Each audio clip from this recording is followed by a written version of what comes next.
ప్రార్థన చేసుకుందాం. పరిశుద్ధమైన తండ్రి, పరలోకన మా ప్రభువా, యేసుక్రీస్తు నామమును స్తుతిస్తూ గణపరుస్తున్నాం. తండ్రి దేవానికి స్తోత్రం. యేసుక్రీస్తు ప్రభు ద్వారా నీ కుమారులుగా కుమార్తెలుగా మమ్మల్ని స్వీకరించేందుకే స్తోత్రం. ఆయన యందు మమ్మల్ని నూతృష్టిగా చేశావు. ఆయన ద్వారా సమాధానపరుచుకున్నావు. నీకు స్తోత్రాలు చెల్లిస్తా తండ్రి. ఆయన ద్వారా నీతో సమాధానపరచబడే వారమై సమాధాన స్థితి కలిగి ఉన్నాం తండ్రి. నీకు స్తోత్రం. అందుకు నీ కృతజ్ఞాసు చెల్లిస్తాను ఆయన. ఈ సమయాన్ని నీ పరిశుద్ధ వాక్యం ధ్యానించుకుని పోతుండగా నీ ప్రజలు నీ చేత దర్శించబడి ఆశ్రయించబడి నిమిత్తం నీ దాసు నాపై నీ పరిశుద్ధాత్మను ఉంచండి. నీ వాగ్దాన ప్రకారం నా నోటి నీ మాటలు ఉంచండి. పరిశుద్ధాత్మలైన వాక్శక్తితో మాట్లాడటకు సహాయం చేయండి. యేసుక్రీస్తు పేరిట ప్రార్థిస్తున్నాం పరమ తండ్రి. ఆమేన్, ఆమేన్. దేనికి స్తోత్రం, దేని మహిమకలుగాక.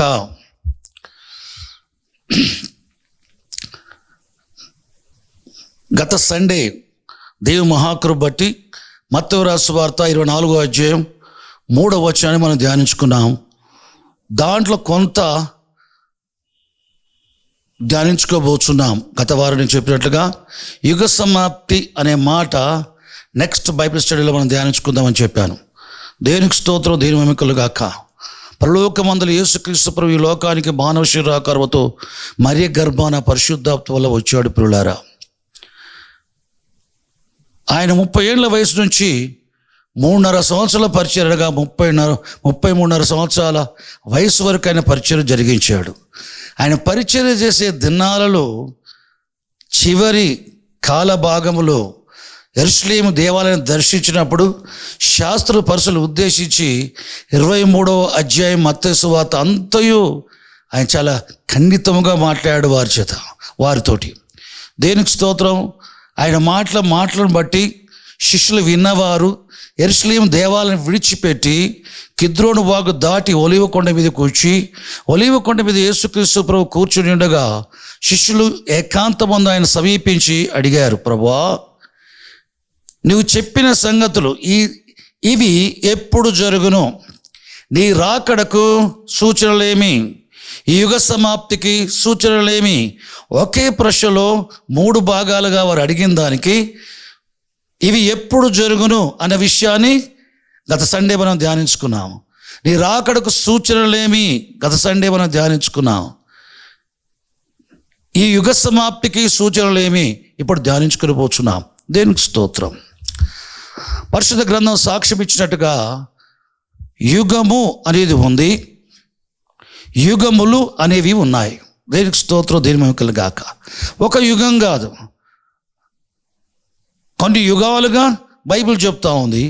నిత్యత్వాన్ని గురించి బైబిల్ చెప్పే సత్యం ఏంటంటే యుగములు. దానికి కాల పరిమితి లేదు, దానికి అంతం అంటూ లేదు. ఉదాహరణకి ఆయన రాజ్యము యుగములుండును. ఆయన యాకోబు సంతతి వారిని యుగములు ఏలును. ఈ యుగములు అనే దానికి అంతం అనేది లేదు. నెక్స్ట్, బైబిల్లో యుగము అనే మాట పలు చోట్లకి కనబడుతుంది. యుగములు అనే మాట కూడా మనకు కనబడుతూ ఉంటుంది. పిల్లలారా, ఇంగ్లీష్లో ఎండ్ ఆఫ్ ది ఏజ్ అంటారు. ఎండ్ ఆఫ్ ది వరల్డ్ అన్నా ఎండ్ ఆఫ్ ది ఏజ్ అన్నా ఒకటే అర్థం. యుగ సమాప్తి అన్నా లోకాంతం అన్నా ఒకటే విషయం. మనుషుల విషయమై దేవుని ప్రియులతో ప్రభువు చెప్పిన విషయాలలో యుగము అనేది, దానికి సమాప్తి అనేది మనుషులను ఉద్దేశించి మనుషుల యుగాన్ని గూర్చి చెప్పబడింది. చాలా చోట్ల చాలామంది సేవకుల ద్వారా ఈ యుగాల గురించి నేను రక్షణ పొందిన ఆరంభ దినాల్లో వారు చెప్పడం నేను విన్నాను. వారు ఏం చెప్తారంటే, మోషేకు పూర్వము ధర్మశాస్త్రం లేని కాలంలో అది మనస్సాక్షి యుగం అని, రెండవది మోషే ద్వారా దేవుడు ధర్మశాస్త్రం ఇచ్చిన తర్వాత ఇజ్రాయేలుకు మోషే ద్వారా దేవుడిచ్చిన ధర్మశాస్త్ర ఆ కాలమంతయు అనగా యేసు ప్రభు ఈ లోకానికి శరదారే వచ్చేంత వరకు ఆ మధ్యకాలం ధర్మశాస్త్ర యుగమని, యేసు ప్రభు శరమందు ప్రత్యక్షమై చనిపోయి లేచి పరలోకానికి ఎక్కిపోయి తన పరిశుద్ధాత్మను పెంతుకోసపడి దినమున కుమ్మరించినది మొదలుకొని యేసు ప్రభు రెండోసారి వచ్చేంతవరకు కూడా ఉండే యుగము అది కృపాయుగం అని సహజంగా చెబుతూ ఉంటారు. దేనికి స్తోత్రం, దేని మహిమలు గాక. ఆ విషయమే క్రొత్తగా నేను పరిశుద్ధాత్మతో నింపబడ్డా నాకు అంగీకరించడానికి మనసు ఒప్పలేదు. ఆ విషయాన్ని తెలుసుకోవటానికి నా మనసును దేవునికి అప్పగించి ఆలోచించుండగా పరిశుద్ధాత్మ దేవుడు నా ఆత్మతో నాకు తెలియజేసిన విషయం ఏంటంటే, యుగము ఉంది, యుగములు ఉన్నాయి, కానీ ఈ మనస్సాక్షి యుగమని, ధర్మశాస్త్ర యుగమని, ఈ కృపాయుగమని 3 భాగాలు చెప్పే విషయాలు మాత్రం సరి అయింది కాదు అనేది పరిశుద్ధాత్మ వల్ల ఆయన కృపచేత నేను గ్రహించగలిగాను. దేనికి స్తోత్రం, దేని మహిమలు గాక.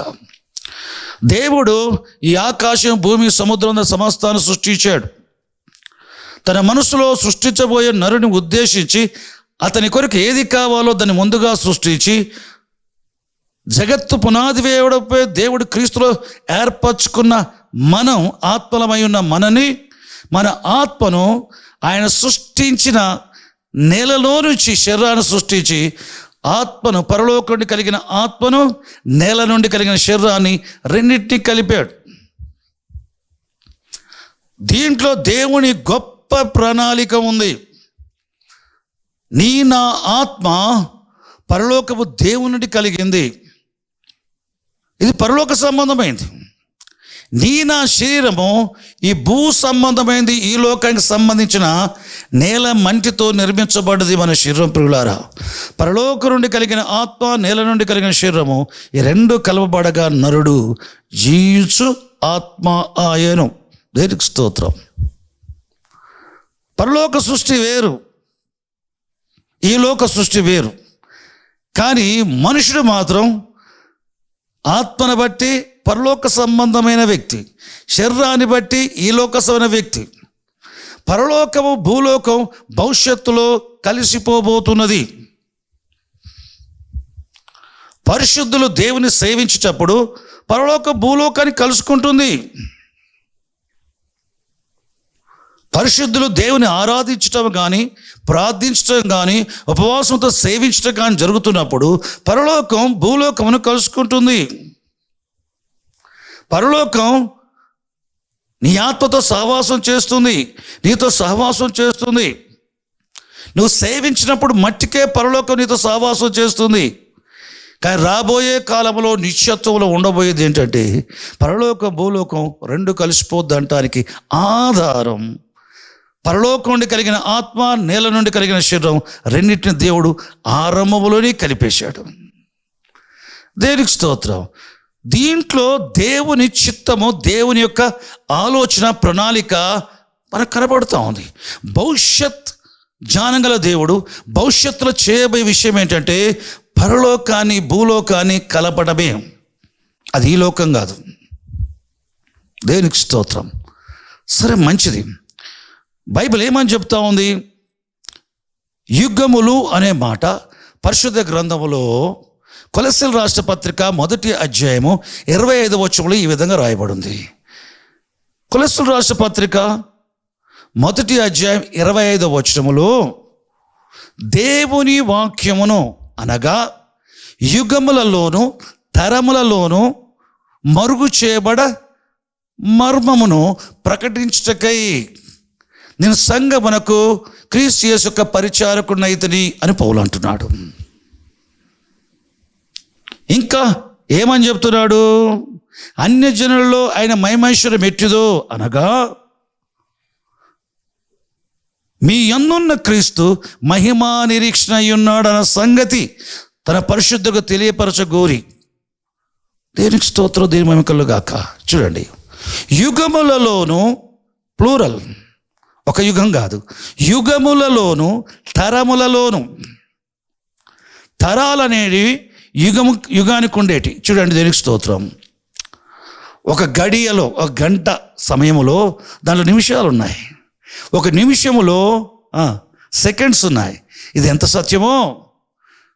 యుగములో తరాలు ఉన్నాయి, తరాలలో సంవత్సరాలు ఉన్నాయి.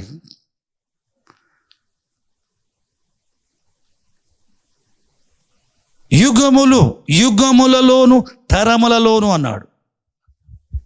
తరాలు అంటే ఏంటిది? మానవ జాతికి సంబంధించిన విషయం. మొదటి తరం, రెండవ తరం, మూడవ తరం.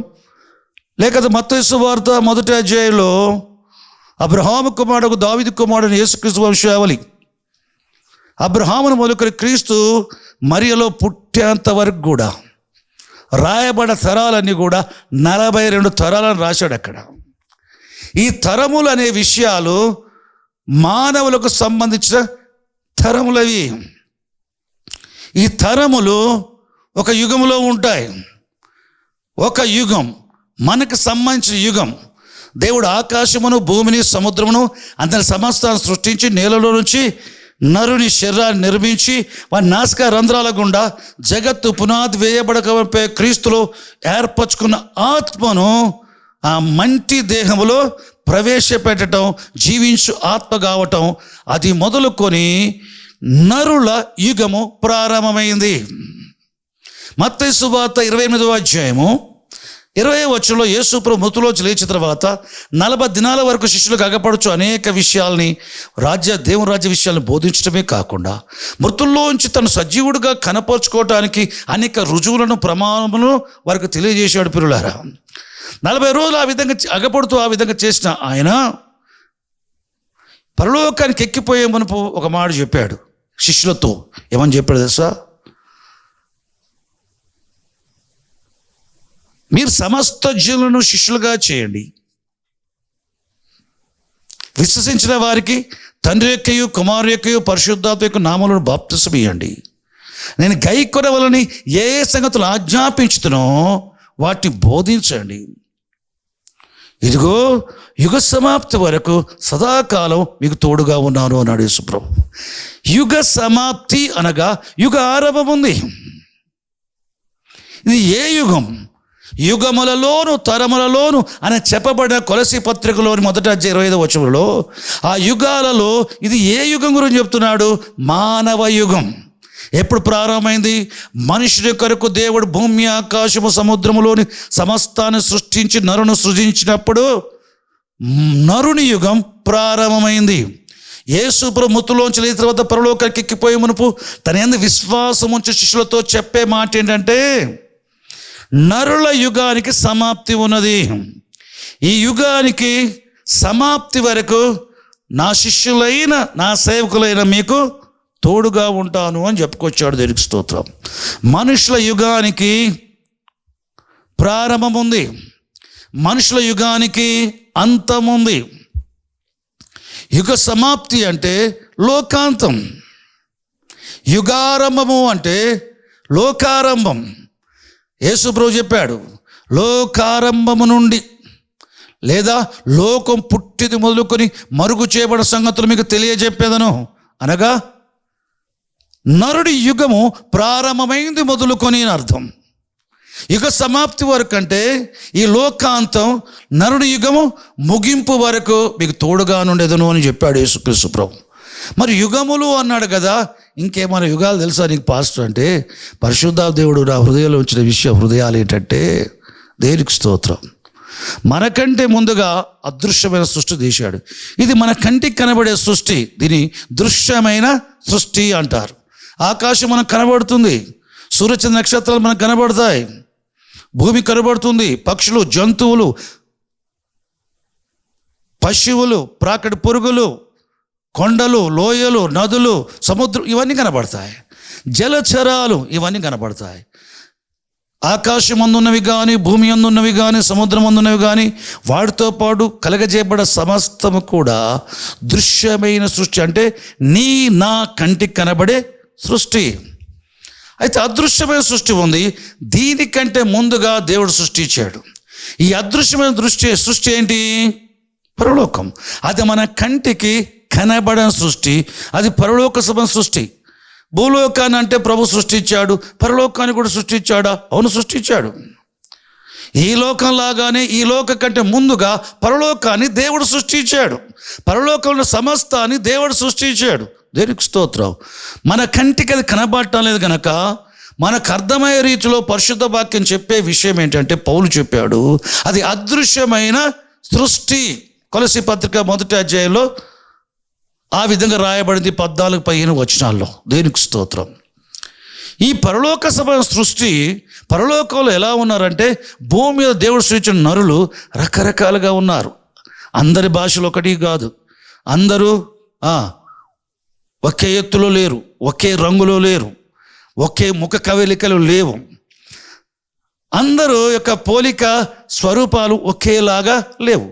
రకరకాలుగా మనుషులు భూమి మీద ఉన్నట్టుగానే పరలోకంలో దేవుడు సృష్టించిన దూతలు ఉన్నారు. వారికి పేర్లు ఉండొచ్చు, ప్రధాన దూతలని, మిఖాయిలని, గబ్రియలని. ఒక్కొక్క దూతకు ఒక పేరు ఉండొచ్చు. ఈ దూతల్లో కూడా బలిష్ట దూతలని, సామాన్య దూతలని, ప్రధాన దూతలని, కెరూబులని, సెరూబులని రకరకాలుగా ఉండొచ్చు. ఇది దూతల సృష్టి. మంచి దేవునికి స్తోత్రం.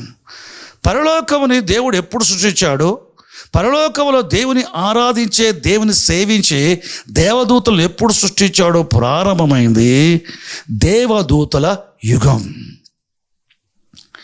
దేవుడు పరలోకములోని దూతల్ని సృష్టించినప్పుడు దూతల యుగము ప్రారంభమైంది.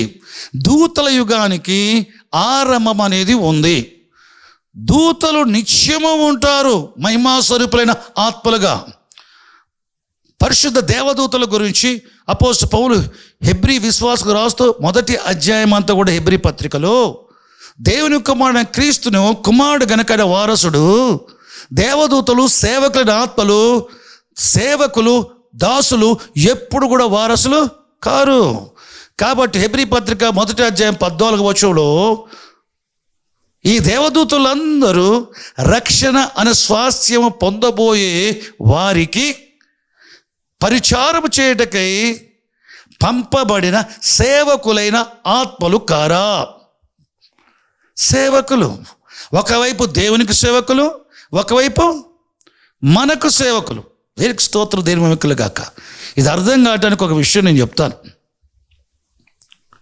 అబ్రహాము తన ఎదిగిన కుమారుని వివాహం జరిగించడానికి తన బంధువుల్లో నుంచి ఒక స్త్రీని తీసుకొని రావాలని చెప్పేసి తన పెద్ద దాసుడైన అబ్రహాముని ఎలియాజరుని పిలిపించి ఆయనతో ప్రమాణం చేయించుకొని, నీవు నా బంధువుల యొద్దకు వెళ్ళి నా కుమారుడు ఇస్సాకు కొరకు నువ్వు భార్యను తీసుకొని రావాలి, ఒక స్త్రీని తీసుకొని రావాలి.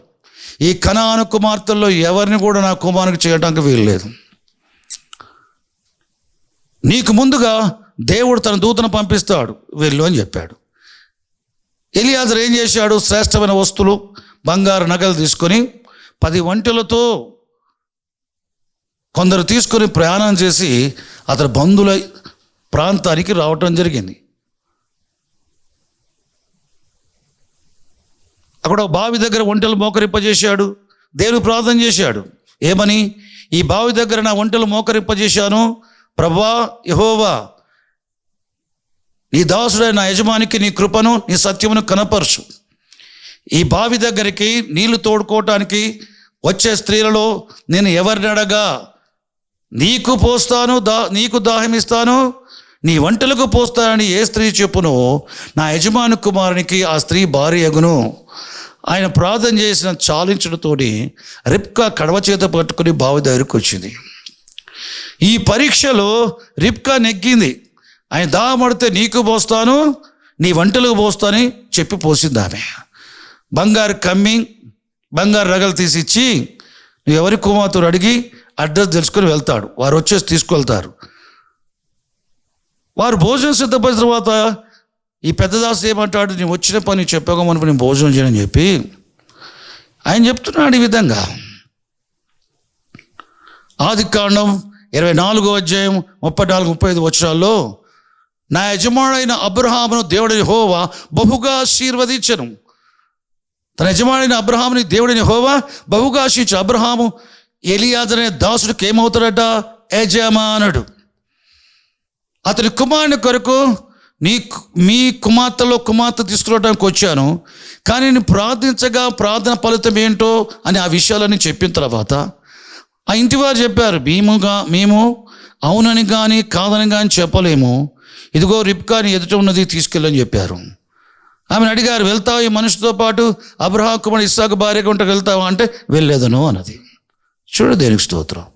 ఆమెను తీసుకొని బయలుదేరి తిరిగి వస్తున్న ఎలియాజరుకి సాయంకాలమున పొలంలో ధ్యానించడానికి ఇస్సాకు వారికి ఎదురుగా వెళుతున్నాడు. రిబ్కా అడిగింది, పెద్ద దాసుడు అబ్రహాం పెద్ద దాసుడు ఎలియాజరు, ఆ వచ్చుచున్న మనుషుడు ఎవరు అంటే నా యజమానుడు అన్నాడు. ఇస్సాకు తండ్రిని వారికి సాక్ష్యం ఇచ్చేటప్పుడు అబ్రహాము నా యజమానుడు అన్నాడు.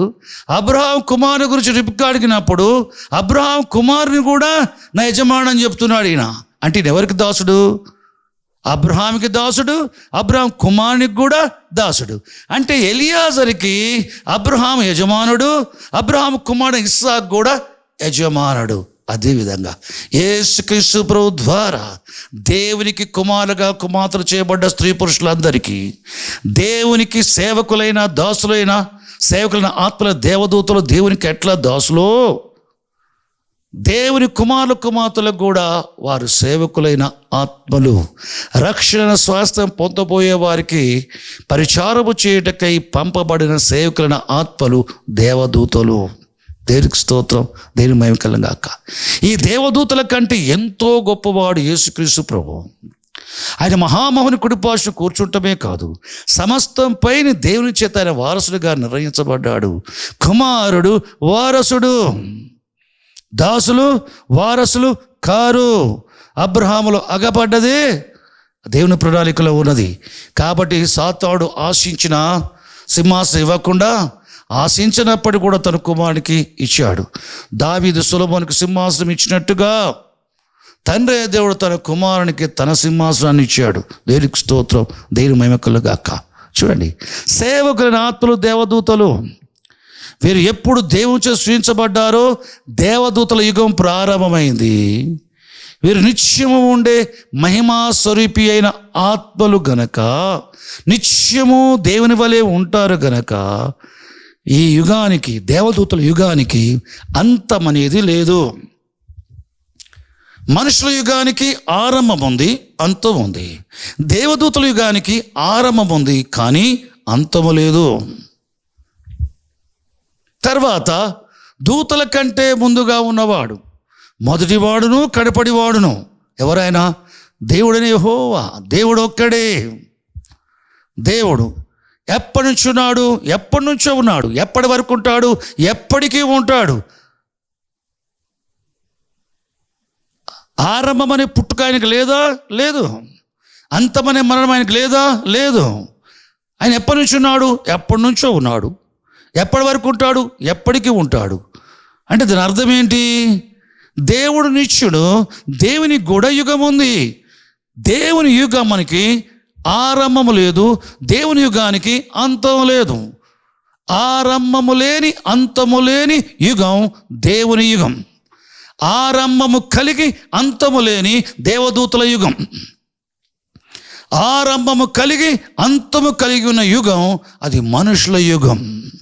ఇదిగో యుగ సమాప్తి వరకు సదాకాలం మీతో కూడా ఉంటాను అనంటే మనుషులకు సంబంధించిన యుగ సమాప్తి. ఈ యుగములో ఒక గడియలో నిమిషములు ఉన్నట్లుగా ఈ యుగములో తరాలు ఉన్నాయి. ప్రియులారా, దేవునికి స్తోత్రం. అపోస్తలుడు పౌలు చెప్తున్నాడు కొలస్సీ పత్రిక 1:25 దేవుని వాక్యమును అనగా యుగములలోను తరములలోను మరుగు చేయబడిన మర్మం. ఏంటి మర్మం? కొలస్సీ పత్రిక 2:2 దేవుని మర్మమై ఉన్న క్రీస్తును మీరు స్పష్టంగా తెలుసుకొని హృదయాల్లో మీరు ఆదరణ పొందాలి, ఆదరించబడాలని మీ కొరకు నేను ప్రార్థిస్తున్నాను అంటాడు పౌలు. దేవునికి స్తోత్రం. దేవుని మర్మమైన క్రీస్తు, ఇది యుగములలోను తరములలోను మరుగు చేయబడ్డ మర్మం. ఆ మర్మము అన్య జనుల్లో ఆ మర్మం యొక్క మహిమేశ్వరం ఎట్టిదో. అన్య జనులని మహిమేశ్వరం అనగా మీ యందున్న క్రీస్తు, మీ యందున్న క్రీస్తు. చూడండి, దేవునికి స్తోత్రం. ఆయన సమీపింపరాని తేజస్సులో ఆయన మాత్రమే నివసించేవాడు. ఏ వ్యక్తి ఆయన సమీపించడానికి వీలు లేదు. ఏ వ్యక్తి ఆయన ముఖం చూచి బ్రతకడం జరగదు. ఏ మానవుడు ఎప్పుడు ఎన్నడూ దేవుని చూచి ఉండలేదు, చూడడు, చూడనేరడు అని బైబిల్ చెప్పే సాక్ష్యప్రియులారా, దేవునికి స్తోత్రం. ఎవరు సమీపించడానికి వీలని ఆ దేవుడు ఏమయ్యాడు తెలుసా? మనుషులకు సమీపంగా ఉండే దేవుడుగా వచ్చాడు. ఆయన శిరధారి వచ్చిన యేసుక్రీస్తు ప్రభు. ఆయన విధవరాండ్రతో ఉండగలడు, గుడిసెలలో నివసించే వారితో ఉండగలడు, బంగ్లాలలో నివసించే వారితో ఉండగలడు, స్త్రీలతో ఉండగలడు, పురుషులతో ఉండగలడు, వృద్ధులతో ఉండగలడు, చిన్నపిల్లలతో కూడా ఉండగలడు. ఆయన సమీపమున్న దేవుడు, పరలోకమున్న అదృశ్య దేవుడు దృశ్యంగా మానవ శరీరధారే వచ్చాడు. దేవునికి స్తోత్రం. ఇది మర్మం. ఆయన శరీరమందు చనిపోయాడు, సిలువలో పాతి పెట్టబడ్డాడు, మూడవ తిరిగి లేచి పరలోకానికి ఎక్కిపోయాడు. చనిపోయి లేచిన యేసు ప్రభు గురించి సువార్తలో విశ్వాసం ఉంచే స్త్రీ పురుషులు పొందే పరిశుద్ధాత్మ, చనిపోయి లేచిన ప్రభువులోని విశ్వాసం వల్ల నువ్వు పరిశుద్ధాత్మగా ఆయన పొందుకుంటున్నావు. ప్రభువే ఆత్మ. చనిపోయి లేచిన యేసుక్రీస్తు ప్రభు, నువ్వు ఆయన విశ్వసించావు. నువ్వు విశ్వసించిన శరీరధారి వచ్చే ప్రభువే నువ్వు విశ్వసించినప్పుడు ఆయనలో పరిశుద్ధాత్మగా నివసిస్తాడు. కాబట్టి ప్రభువే ఆత్మ. లోగడ నేను ఒకసారి చెప్పాను. ఒకనాడు చాలా ఏండ్ల కిందట సాయంకాలం వేళ నా ఇంటి ముందు కూర్చొని ఎవరు లేని సమయంలో దేవుని వాక్యం చదువుతూ ధ్యానిస్తూ ఉండగా ప్రొద్దుగుంకుచా ఉంది. నా మనసులో ఒక తలంపు వచ్చింది. ప్రకటన గ్రంథం చదవాలని రాగా మిగతా వాక్య భాగాలు ప్రక్కకు పెట్టి పేపర్స్ తిప్పేసి ప్రకటన గ్రంథానికి వచ్చాను. కానీ చదవలేదు. నాకు తెలియకుండా నా తల పైకి లేచింది, ఇలాగ ఆకాశం వైపు. అది ఏ సమయం అంటే చీకటి పడిపోయింది అని చెప్పడానికి కుదరదు, ఇంకా పగలు ఉంది అని చెప్పడానికి కుదరదు. పూర్తి చీకటి కాలేదు, పూర్తి వెలుగు కూడా లేదు. ఆ సమయంలో ప్రకటన గ్రంథం చదువుదాం అనుకుని నా ముందు బైబిల్ పెట్టుకొని ఇంటి ముందు కూర్చుని నేను సాయంకాల సమయంలో నా తల తెలియకుండా పైకి ఎత్తపడిన జరగా ఆకాశము నుండి ఆకాశ శూన్యములో నుండి అగ్నిజ్వాల వంటి నేత్రాల వాడుగా యేసుప్రభు నడుచుకుంటూ వచ్చాడు.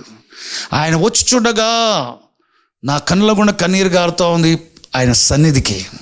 ఆయన సమీపానికి వచ్చిన తర్వాత నాకు తెలియకుండానే నా తల వంచి సాగిలపడ్డాను. క్రొత్తగా అభిషేకం నా పైకి దిగి వచ్చింది. అప్పుడు నాకు అర్థమైన విషయం ఏంటంటే, నేను చూచిన ప్రభువే, నేను తల వంచగా నా పైకి వచ్చిన ఆత్మ. ప్రభువే ఆత్మ. నాకు కాబట్టి ప్రభువే ఆత్మ. చనిపోయి లేచి యేసు ప్రభు శరీరమందు చనిపోయి లేచాడు. ఆయన మనం విశ్వసించాం. ఏ శరీరధారి వచ్చే ప్రభుడు విశ్వసించామో ఆయనే ఆత్మగా మనలో నివసిస్తున్నాడు. ప్రభువే ఆత్మ. చూడటానికి సమీపించటానికి వీలు లేని దేవుడు, చూడటానికి సమీపించటానికి వీలు లేని మనిషి కుమారుడుగా ఈ లోకానికి వచ్చాడు. మనిషిగా ఆయనలో విశ్వాసం ఉంచగా నీలో నివసించటానికి వచ్చాడు. మనం పొందబోయే మహిమకు నిరీక్షణ మన యందున్న క్రీస్తు. దేవుని వాక్యం అనగా యుగములలోను తరములలోను మరుగు చేయబడిన దేవుని మర్మమైన క్రీస్తు. అది మన యందు నివసించే క్రీస్తు. ఇది మర్మం అంటున్నాడు. దేవునికి స్తోత్రం. తండ్రి కుమారుడుగా రావటం, కుమారుల విశ్వాసం ఉంచగా ఆయన పరిశుద్ధాత్మగా మనలో నివసించటం, ఇది మర్మం అని చెప్తున్నాడు. పరలోకమందుల దేవుడు మనిషి హృదయములో నివసించటం, మంటి ఘటాల్లోని మహిమైశ్వర్యం, అన్ని జనుల్లోని మహిమైశ్వర్యం అనగా మీ యందున్న క్రీస్తు మహిమా నిరీక్ష ఉన్నాడు. దేనికి స్తోత్రం, దేని మహిమ గాక. ఇదట. ఇది ఎవరు? దీన్ని ఏమంటున్నాడు? దేవుని వాక్యం. దేవుని వాక్యం ఆది కాండం 15వ అధ్యాయంలో మొదటి 7 వచనాలు మీరు చదివితే, అబ్రహాము రాత్రివేళ గుడారంలో సంతానం కొరకు దేవుడు యెహోవాకు ప్రార్థన చేస్తుండగా అబ్రహాముకు దర్శనమందు యెహోవా వాక్యం వచ్చెను. అబ్రహామా భయపడకము, నేను నీ కేడము, నీ బహుమానం అత్యధికమగును అని చెప్పాడు. దేవుడు యెహోవా నాకేమిస్తే ఏముంది, నేను సంతానం లేనివాడిని అయిపోతున్నాను కదా. ఆస్తుపాస్తులు బాగా ఇచ్చావు, పనికత్తలు ఇచ్చావు, పనివారిని ఇచ్చావు, వెండి బంగారాలు ఇచ్చావు, పశువులు ఇచ్చావు, వంటలు ఇచ్చావు, ఆడుగాడిదలు మొగ్గాడిదలు ఇచ్చావు, ఎంతో ఇచ్చావు. ఎంత ఇస్తే ఏముంది? దమస్కు ఎలియాజరు ఆస్తికర్త అవుతాడు కదా, నువ్వు నాకు సంతానం ఇవ్వలేదన్నాడు. అప్పుడు దర్శనంలో వచ్చిన యెహోవా వాక్యం అనగా దేవుని వాక్యము ముఖాముఖ అబ్రహాం ఇంటికి వచ్చాడు గుడారానికి. అబ్రహామా, నువ్వు వెలుపలికి రాని వెలుపలు తీసుకొచ్చాడు. నీ చాతురైతే ఆకాశ నక్షత్రాలు లెక్కించమన్నాడు. నీ సంతానము అలాగవను. ఎవరైనా యెహోవా వాక్యం అని ఆయన వచ్చి వెలుపల తీసుకొచ్చాడు. తీసుకొచ్చి ఏమన్నాడు తెలుసా? కల్దీయ దేశంలో ఊరని పట్టణంలో నుంచి యువతలకి నేను తీసుకొచ్చిన ఈ దేశాన్ని ఇచ్చుటకు యువతలకు తీసుకుని వచ్చిన దేవుడిని యెహోవాను నేనే అని చెప్పాడు. యెహోవా ఎవరట? దేవుని వాక్యం అనబడ్డాడు. యెహోవా వాక్యం. ఆ యెహోవానే, యెహోవా వాక్యం వ్యక్తిగా. తెలుగు రాష్ట్రాల్లో దేవుని వాక్యం అంటే అక్షరమని, శబ్దమని రకరకాల చెప్తారు. ఆ గ్రంథాలు ఈ గ్రంథాలు వెతికి. ఇదంతా చెత్త, కలిపి చేర్పడి బోధ, మనుష్య బోధ, దయ్యాల బోధ. దేవుని వాక్యం ఎవరో కాదు, యెహోవా.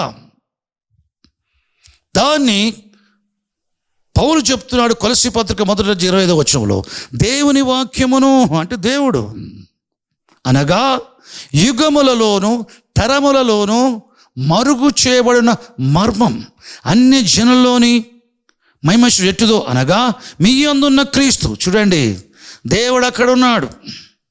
2000 సంవత్సరాల క్రితం ఇక్కడికి వచ్చాడు లోకాల్లోనికి, నీలోనికి రాలా. ఆయన చచ్చిపోయి లేచి ఎక్కిపోయిన తర్వాత నీలోనికి వచ్చాడు. నీ యందున్న క్రీస్తు, దేవునికి స్తోత్రం, పరిశుద్ధాత్మ. ఆయన దేవుని కుమారుడు క్రీస్తు. ఆ పరిశుద్ధాత్మ దేవుని కుమారుడు క్రీస్తు. ఆ పరిశుద్ధాత్మ మహిమలో నివసించే తండ్రి అయిన దేవుడు. దేవునికి స్తోత్రం, దేవుడు మహిమ కలుగాక. ఇది మర్మం అంటాడు. ఈ మర్మం ఎప్పటి నుంచి ఉందట? యుగములలోను. అంటే ఏ సృష్టి చేయక మునుపు దేవుని యుగములో ఈ మర్మము దేవునిలో దాచబడి ఉంది. పరలోక సృష్టి చేసిన తర్వాత దూతల యుగములో ఇది మరుగు చేయబడి ఉంది. నరుల సృష్టి చేసిన తర్వాత నరుల యుగములో అనేక తరాలు మరుగు చేయబడి ఉంది. కాబట్టి యుగములలోను తరములలోను మరుగు చేయబడిన మర్మం దాదాపు 2000 సంవత్సరాల క్రితం ఈ మరుగై ఉన్న మర్మము ప్రత్యక్షపరచబడటం జరిగింది పరిశుద్ధులకు, పరిశుద్ధులైన అపోస్తులకు, ప్రవక్తలకు. కొత్త నిబంధన కాలికి మునుపు అన్ని తరాలలో ఇది మరుగు చేయబడి ఉంది. దూతల యుగములో మరుగు చేయబడి ఉంది. దేవుని యుగములో మరుగు చేయబడి ఉంది. యుగములలోను తరములలోను మరుగు చేయబడి ఉన్న దేవుని మర్మం. ఆ మర్మం ఏంటి? మీ యందున్న క్రీస్తు. ఆకాశ మహాకాశ పట్టజాలని గొప్ప దేవుడు ఒక మనిషిగా ఈ లోకానికి వచ్చాడు. మర్మం. శరధారి వచ్చాడు. ఆయన చనిపోయి లేచాడని విశ్వసించే వాళ్ళలో ఆత్మరూపిగా వచ్చి నివసిస్తున్నాడు. మర్మం. మనలో నివసించే ఆత్మరూపిగా నివసించే క్రీస్తే మన పొందబోయే మహిమకు నిరీక్షణ అయి ఉన్నాడు. యేసుక్రీస్తు ప్రభు తనకు తన తండ్రి కలిగిన మహిమతో, తన ప్రభావం కనపరచు దూతలతో, ఆర్భాటముగా ప్రధాన దూత శబ్దముతో, దేవుని బూరతో పరలోకంలో వచ్చినప్పుడు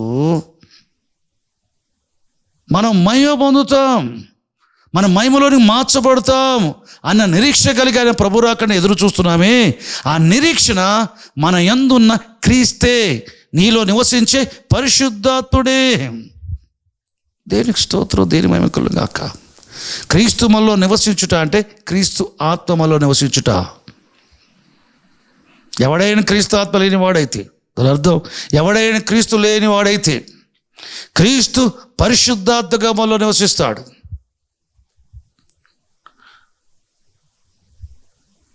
కాబట్టి బైబిల్ ఏమని చెప్తా ఉంది?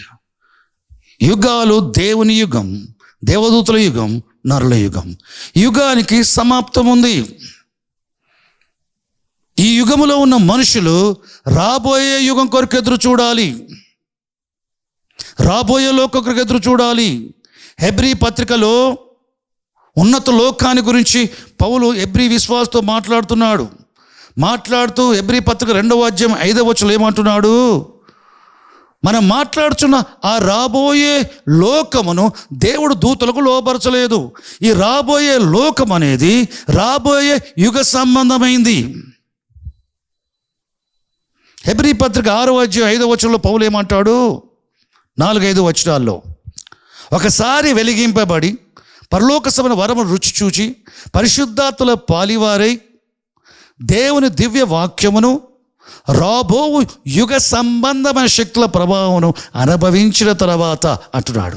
రాబోయే యుగం గురించి మాట్లాడుతున్నాడు. రాబోయే యుగ సంబంధమైన శక్తుల ప్రభావాన్ని ఈ యుగములో పరిశుద్ధులు అనుభవిస్తారు. పౌలుకి అనుభవం ఉంది, యోహానికి అనుభవం ఉంది, సాధు సుందర్ సింగ్ గారికి అనుభవం ఉంది, డీజే దినక్ గారికి అనుభవం ఉంది. రాబోయే యుగ సంబంధ శక్తుల ప్రభావాన్ని దేవుని పరిశుద్ధులుగా ఈ యుగంలో జీవించేవారుగా ఉండి దేవునితో నడిచే వీరు రాబోయే యుగ సంబంధమైన అనుభవాలని ఈ యుగంలోనే అనుభవించటం. దేనికి స్తోత్రం. ఉదాహరణకి, లోకములో పాపములో జీవించే ఒక మనుషుడికి ఏముంటుంది తెలుసా? సినిమాలో ఆనందం, సీరియల్లో ఆనందం, సిగరెట్లో ఆనందం, మద్యములో ఆనందం, లంచాల్లో ఆనందం, వడ్డీ వ్యాపారంలో ఆనందం, జారత్వంలో ఆనందం, వ్యభిచారంలో ఆనందం, దోచుకోవటంలో ఆనందం, దాచుకోవటంలో ఆనందం, రకరకాల ఈ ఆనందాలు ఉంటాయి. తర్వాత వారు నోరు మట్టితో నింపబడును అని బైబిల్ చెప్తుంది. కానీ నీకు ప్రకటించబడ్డ యేసు ప్రభువును విశ్వసించి రక్షణ పొందిన వానిలో ఉండే ఆనందం వీటి వల్ల, లోకం వల్ల కలిగే ఆనందం కాదు. ఇది పైనుండి వచ్చే ఆనందం, పరలోకపు ఆనందం, పరిశుద్ధాత్మ ఆనందం. ఆ గడియలో యేసు పరిశుద్ధాత్మ యందు ఆనందించి శిష్యులు పరిశుద్ధాత్మ నిండుకున్న వారి అత్యానందభరితులైరి. పరిశుద్ధాత్మ ఆనందం అది అమెరికా నుంచి కలిగేది కాదు, ఆఫ్రికా నుంచి కలిగేది కాదు, ఆసియా నుంచి కలిగేది కాదు. పరలోకముది ఈ యుగములోనే అనుభవించటం. రాబోయే యుగ సంబంధమైన ఆనందం నువ్వు క్రీస్తుల విశ్వాసం ఉంచిన ఈ యుగములోనే నువ్వు ఏం చేస్తావు? ఎక్స్పీరియన్స్ చేస్తావు. ప్రియులారా, దేవునికి స్తోత్రం. ఉదాహరణ చెప్పాను. అట్లాంటిది రాబోయే యుగ సంబంధమైన శక్తుల ప్రభావం ఈ యుగములో అనుభవించడం అనేది ఉంది. కాబట్టి యేసుక్రీస్తు ప్రభు తన మాటల్లో ప్రతి చోట రాబోయే యుగం గురించి ఉంది, రాబోయే లోకం గురించి ఉంది. ఆ రాబోయే లోకాలు దూతలకు లోబర్చలేదు, ఆ రాబోయే యుగం మీకే లోబర్చేది, ఆ రాబోయే లోకం మీ కొరకు లోబర్చేది. అపోస్తుల ప్రవక్తలందరూ కూడా రాబోయే లోకం, రాబోయే గురించి మాట్లాడారు. పిల్లరా, మత్తయి రాసిన సువార్త 12వ అధ్యాయం 32వ వచనంలో ఈ విధంగా రాయబడింది.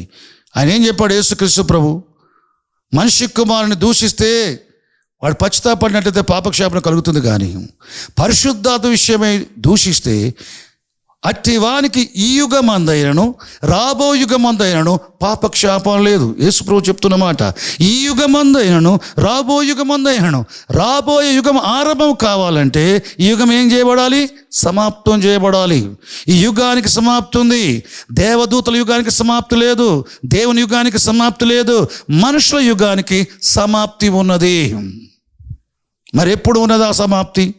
మనుషుల యుగానికి సమాప్తి ఎప్పుడు ఉన్నది? యేసుప్రభు ఉపమానాలు చెప్పాడు. మత్తయి సువార్త 13వ అధ్యాయం యుగ సమాప్తి జరగబోయే సంఘటన చెప్పుకొచ్చాడు.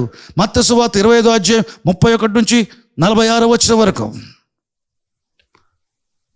దీన్నే అపోస్తలుడు పేతురు చెప్తున్నాడు. పేతురు రాసిన 2వ పత్రిక 3వ అధ్యాయం 7వ వచనంలో, అప్పుడున్న లోకము నీటి వరదల చేత నశించెను, ఇప్పుడున్న ఆకాశము భూమి అదే వాక్యం వలన భక్తిహీనుల తీర్పును, భక్తిహీనుల నాశదినం వరకు అగ్ని కొరకు భద్రము చేయబడి ఉన్నది.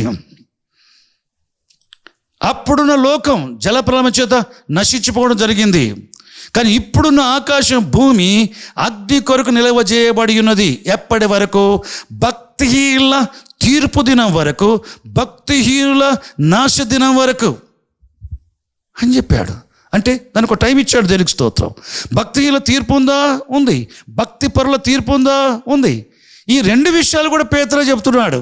మొదటి పేతురు పత్రిక 4వ అధ్యాయం 17వ వచనంలో పేతురు చెప్తున్న మాట ఏంటంటే, తీర్పు దేవునింటి యొద్ద ఆరంభ కాలం వచ్చి ఉన్నది. అది మన యొద్దనే ప్రారంభమైతే, అంటే సంఘముదే నీతిమంతులు పరిశుద్ధుల దగ్గరే ప్రారంభమైతే, పాపియో భక్తిహీనుడు ఇంకా ఎక్కడ నిలుస్తారు అని చెప్పుకొచ్చాడు.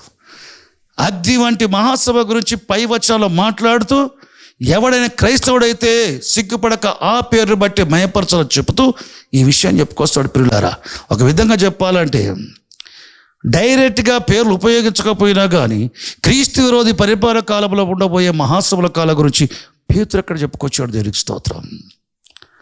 తీర్పు దేవుని యొక్క ఇదంటే యేసుక్రీస్తు ప్రభు రాబోచున్నాడు అని అర్థం. యేసు ప్రభు రాకమనుపు శ్రమలు మానవ జాతి అంతటికి ఉంటాయి. అవిశ్వాసులకు ఉండే శ్రమలు పొందే విధం వేరు, విశ్వాస పరిశుద్ధులకు ఉండే శ్రమలు వేరు. అవి ఇవి రెండు ఒకటి కాదు. అది ఇప్పుడు చెప్ప వీలు పడదు. అవి తాత్కాలికం. కానీ క్రీస్తు వచ్చినప్పుడు సంఘానికి ఏం చేస్తారట? తీర్పు అంటే దాని అర్థం చెప్పుకొచ్చిన మాట శిక్షించడం కాదు, మన ఆత్మలు రక్షించుకోవటానికి శిక్షించడం బ్రతుకున్నప్పుడు జరిగిద్ది. అపోస్తలుడు పౌలు చెప్పాడు ఏమని? 1 కొరింథీ పత్రిక 5వ అధ్యాయం 1వ పేరాలో ఏం చెప్పాడంటే, సంఘంలో మీ సంఘంలో ఒకడు జారత్వంలో ఉన్నాడట, అట్టి వాడిని మీరు వెలివేయకుండా మీరు ఉప్పొంగుచున్నారు. ప్రభు వచ్చినప్పుడు వాని ఆత్మ ఆ దినమున రక్షించబోతున్నట్టుగా వాడి శరీర శిక్షించబడ్డ శరీరచలు నశించడానికి వానిని సాతానికి అప్పగించదని. శరీర ప్రకారం శిక్షించబడితే వాడి ఆత్మరక్షణ పొందుతున్న ఉద్దేశంతో ప్రభువు రాకడలో వాడి ఆత్మ అంగీకరించబడటానికి, వాడి ఆత్మరక్షణ కొనసాగించుకోకుండా రక్షణ పొందకుండా వాడి శరీరచలు అనుసరించేవాడుగా ఉన్నాడు. కాబట్టి వాని శరీరచలు నశించుటకై అట్టి వారిని సాతానికి అప్పగించదని. ఎందుకు అప్పగిస్తున్నాడు? వాడు ఆత్మ రక్షించబడినట్లు. ఆ శిక్షించేదేదో ప్రభు రాకమనిపై నీ జీవితంలో ఉంటుంది. కాబట్టి యేసు ప్రభు వచ్చిన తర్వాత, నువ్వు మహిమలో మార్చబడిన తర్వాత, ఆయన సముఖంలో నిలబడిన తర్వాత నిన్ను శిక్షించేది ఏమీ ఉండదు. కాబట్టి బైబిల్ ఏమని చెప్తా ఉంది?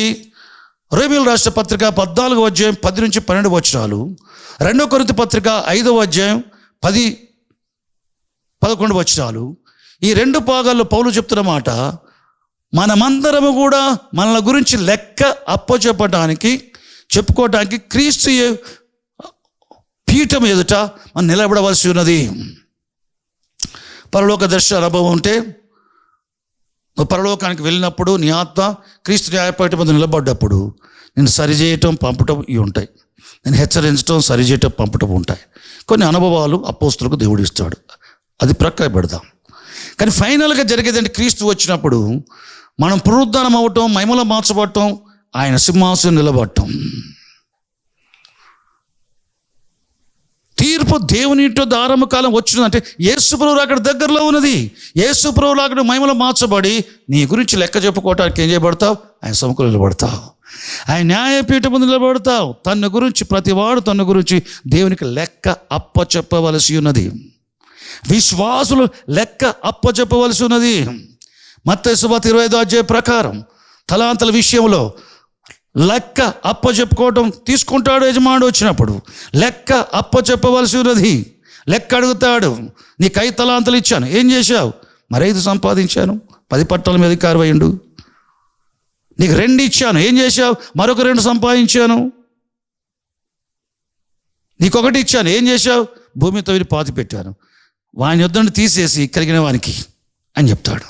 లెక్క చూచుకొని మొదలు పెడతాడు. వచ్చినప్పుడు మన విషయం లెక్క చెప్పుకోవాలా? దేవునికి స్తోత్రం. ఉపమాన రీచి చెప్పినప్పటికీ ఈ గుంట తవ్వి పాతి పెట్టిన వాంది అసలు మహిమలో మార్చబడ్డు, ప్రభు సముఖంలో నిలబడ్డు. భక్తిల తీర్పు అప్పుడే వీడు కూడా విశ్వాసి అయ్యుండో సేవకుడు అయ్యుండో వాడు తలాంతాలు ఉపయోగించుకోకుండా సోమరి అయి ఉంటే, సోమరివైన చెడ్డదాసుడా, వేషధారులతో కూడా వాడు నరికించి వెలపల చీకట్లు పడుతూ వీడు అంటాడు. వేషధారులకు ఒక రోజు ఉంది భక్తిలో తీర్పు, ఆ దినం. కానీ ఎవరు ప్రభు రాకడలో మహిమలో మార్చబడ్డారో వారు ఏం చేయబడ్డారు?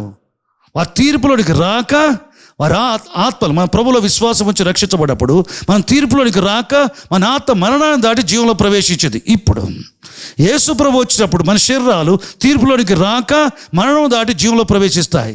శిక్షించే తీర్పు కాదు, లెక్క మన దగ్గర తీసుకునే తీర్పు.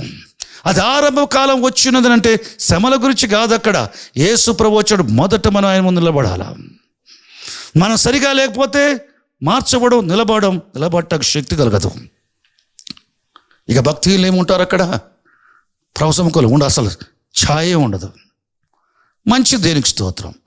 మొదటి పేతురు పత్రిక 4వ అధ్యాయం 17వ వచనం చెప్పబడింది ఏంటంటే, యేసుక్రీస్తు ప్రభువు రెండవసారి ఆయన వచ్చినప్పుడు సంఘం మహిమలో మార్చబడ్డప్పుడు మనం ఆయన ముందు నిలబడి మన గురించి లెక్క చెప్పుకోవాలి. రెండవ పత్రిక వచ్చరికి పౌలు ఏమని చెప్తున్నాడు తెలుసా? రెండవ పత్రిక 3వ అధ్యాయము 7వ వచనములో, ఇప్పుడు నా ఆకాశం భూమి అగ్ని కొరకు నిల్వ చేయబడది ఎప్పటి వరకు అంటే భక్తిహీనుల తీర్పు వరకు. మొదటి పత్రిక పరిశుద్ధుల భక్తిపరుల తీర్పు గురించి మాట్లాడాడు. రెండవ పత్రికలో భక్తిహీనుల తీర్పు దినము వరకును, వారి నాశ దినం వరకును, భక్తిల నాశ దినం వరకు ఈ ఆకాశం భూమి అదే వాక్యం వల్ల భద్రం చేయబడది అగ్ని కొరకు. అగ్నితో పంచభూతములు వేంద్రముతో లయమైపోయే దాని గురించి చెప్పుకొస్తున్నాడు ఆయన. ఈ భక్తిహీనుల తీర్పుకి దేవుని సంఘానికి తీర్పుకి మధ్యలో 1000 సంవత్సరాల వ్యవధి ఉంది. 1000 సంవత్సరాల వ్యవధి ఉంది.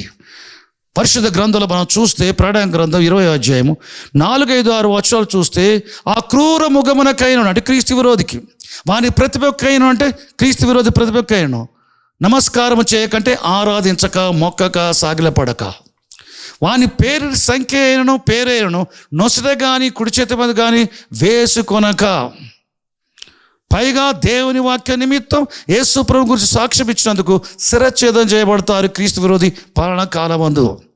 ఈ శిరచ్ఛేయబడ్డ ఆత్మలు బ్రతికించబడటం నేను చూచాను దర్శనములో అని యోహాను చెబుతూ, వారు బ్రతికిన వారే క్రీస్తుతో పాటు 1000 సంవత్సరములు రాజ్యము చేసిరి.